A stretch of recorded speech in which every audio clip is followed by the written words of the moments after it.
আসসালামু আলাইকুম। সুপ্রিয় দর্শক, বনরূপা বাংলা সংবাদ ইউটিউব চ্যানেলে আপনাদের স্বাগতম। দর্শক, আপনারা সকলেই জানেন 5 আগস্ট 2024 তারিখে ছাত্র জনতার তুমুল আন্দোলনের মুখে পড়ে শেখ হাসিনা পদত্যাগ করে ইন্ডিয়াতে চলে যায়। ছাত্র জনতা বিজয় উল্লাস পালন করে, এই বাংলাদেশকে স্বাধীন বাংলাদেশ হিসেবে তারা ঘোষণা করে। আর এই বিজয় উল্লাস উদযাপন করতে গিয়ে তারা বিভিন্ন কর্মকাণ্ডে লিপ্ত হয়। তারা গণভবনে প্রবেশ করে, গণভবনের বিভিন্ন আসবাবপত্র জিনিস তারা যার যার মতো নিয়ে আসতে থাকে। এই আনন্দ উৎসব পালন করতে গিয়ে তারা বেশ কিছু কাজ করে থাকে, যা জনমনে আলোচনার সমালোচনার জন্ম দেয়। তারা শেখ মুজিবের ভাস্কর্য ভাঙতে শুরু করে, কেউ জুতার মালা গলায় দেয়, তাকে লাথি দেয় এবং বিভিন্নভাবে অবমাননা করে থাকে। শুধু এখানেই তারা ক্ষান্ত হননি, বরং সবচাইতে দৃষ্টিকটু বিষয় হচ্ছে তারা শেখ হাসিনার অন্তর্বাস নিয়ে টানাটানি করতে থাকে, সেগুলো নিয়ে আনন্দ উল্লাস করতে থাকে, সেলফি উঠতে থাকে এবং সামাজিক যোগাযোগ মাধ্যমে তারা ছড়িয়ে দেয়।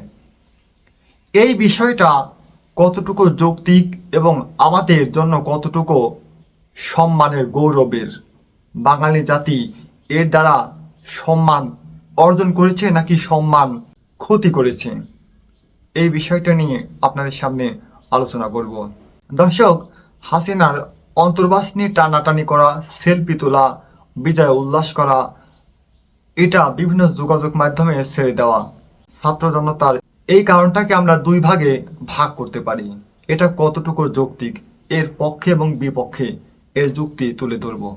দর্শক, যদি ধর্মীয় দিক আলোচনা করি তাহলে কোনো মেয়ে মানুষ হোক, সে আমাদের মা, সে আমাদের বোন, বা কোনো মেয়ে মানুষ তার অন্তর্বাস নিয়ে টানাটানি করা কখনোই ঠিক হয়নি, এটা নৈতিকতার মধ্যে পড়েনি।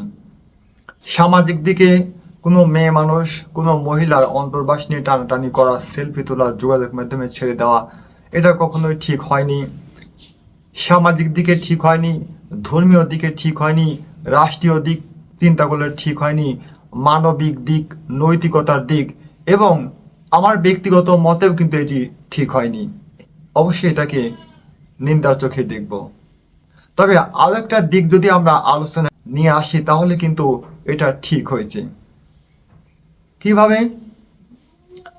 দর্শক, ছাত্র জনতা যে কাজটি করেছে এটা তাদের বিবেকহীনতা, নৈতিকতার অভাব, নীতি শিক্ষার অভাব, অর্থাৎ তাদের জ্ঞানের অভাব। আর আমি যদি বলি এই পুরো বিষয়টা হাসিনাই তাদেরকে শিখিয়েছে।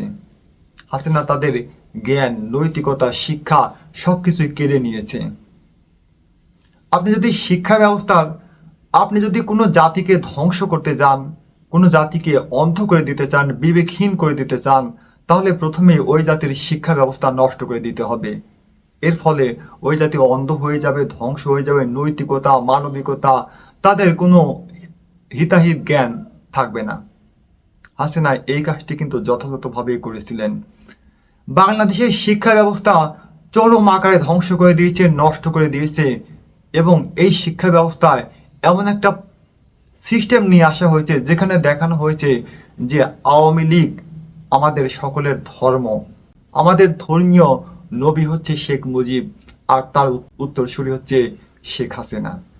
এখানে যে ধর্ম, ধর্মীয় নৈতিকতা, মূল্যবোধ, মানবিকতা, সম্মান, সেগুলো দেখানো হয়নি, অর্থাৎ শিক্ষা ব্যবস্থা সম্পূর্ণরূপে ধ্বংস। ছাত্র জনতা কোনটা নৈতিক কোনটা অনৈতিক এটা বোঝা বড় দায়। সুতরাং এই দৃষ্টিতে আলোচনা করলে তার যে অন্তর্বাস নিয়ে টানাটানি করা এটা ঠিক। আরো একটা দিক যদি আলোচনায় নিয়ে আসি, যে মেয়েদের সমান অধিকার দেওয়া, মেয়েদের ক্ষমতায়ন, নারীর ক্ষমতায়ন।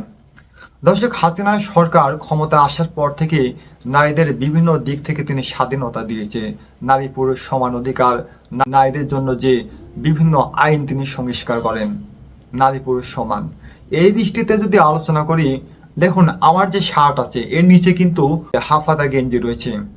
তো আমার এটা দেখানো কিন্তু কোনো পাপের কাজ নয়, কোনো খারাপ কাজ হবে না, এটা কোনো নৈতিকতা নষ্ট হবে না, মানবিকতা নষ্ট হবে না, লজ্জার বিষয় নয়। নারী আর পুরুষ যদি সমান হয় তাহলে তার অন্তর্বাস নিয়ে টানাটানি করা দেখানো এটাও কোনো সমস্যার মধ্যে পড়বে না, এটা অনৈতিকতা বা খারাপ কিছু হবে বলে আমার মনে হয় না। এদিক দিয়েও কিন্তু তারা ঠিক করেছে। আরো বিভিন্ন দিক যদি আলোচনা করি, তিনি কিন্তু ছাত্র জনতাকে তার অধীনস্থ করে রাখতে পারেনি। বেশ কিছু বিবৃতি, বক্তব্য, বেশ কিছু কারণ ছাত্র জনতাদের সে বিষিয়ে তুলেছে।